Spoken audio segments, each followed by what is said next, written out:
DMK has served a one-week ultimatum for the centre to act against Sri Lanka or face the threat of its pullout from the UPA. In fact, Karunanidhi, the DMK Supremo, has read the Riot Act to the centre and asked it to seek an independent probe into the allegations of war crimes against Sri Lanka. Karunanidhi said that it will be untenable for the DMK to stay put in the UPA if the centre doesn't vote against Sri Lanka. India has been trying to broker peace with Tamil rights groups over war crimes and genocide charges against Colombo, but actually New Delhi might be secretly backing Sri Lanka's rights records. India has made a statement praising Colombo's handling of the Tamil issue. During Lanka's periodic review of human rights record, India complimented Sri Lanka for the positive progress in its reconciliation progress. In fact, the Lessons Learned and Reconciliation Commission was set up in 2010 after the end of the Lankan Civil War.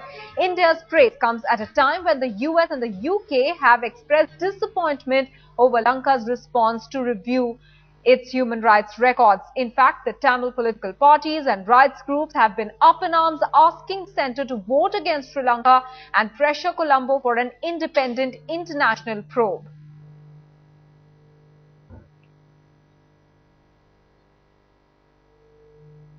எங்களுக்கும் இந்த கூட்டணிக்குள்ள உறவு நீடிக்குமா என்பது சந்தேகம், நீடிக்காது என்பது உறுதி. Aditi Anantnarayanan is now joining us with more details on the phone line about what the centre is likely to do. Aditi, very tricky situation there for the UPA. On the one hand, a threat of a pullout from the DMK, on the other, to keep its neighbour at least in its good books. Really, where is the centre tilted at this point? Exactly, Maha. Right now, the government is trying to maintain the diplomatic niceties right now. But what is surprising is that this comes just a week ahead because the US-backed resolution on UNHRC is going to be discussed next. And for just days ahead, that Chidambaram also came out to say that an international probe would be ordered into the Sri Lankan war crimes. And in such a situation, the government has put itself in a very tricky situation. The DMK had been threatening, and now the Karunanidhi has even given an ultimatum of a deadline of 1 week that if the government does not take a stronger stand against Sri Lanka, then they will pull out of the alliance with the UPA government. So definitely at this point of time, coming out and giving such a statement in which they are backing the Sri Lankan government for the steps that they have taken in coming out with their review report.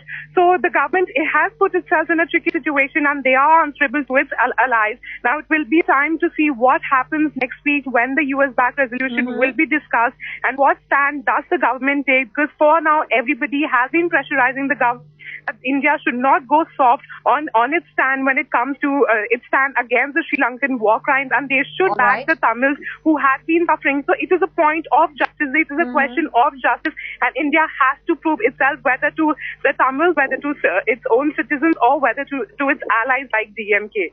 Well, the centre continues to give conflicting signals as to which way it's going to go, because on the one hand, P. Chidambaram had hinted that India might press Sri Lanka for an independent international probe. However, on the other hand, now, by praising Sri Lanka's record of reconciliation, India is now hinting that it might support Sri Lanka in that US-backed resolution that's to come up at the United Nations Human Rights Council. So clearly, at this point, confusion within the government as to which way to go.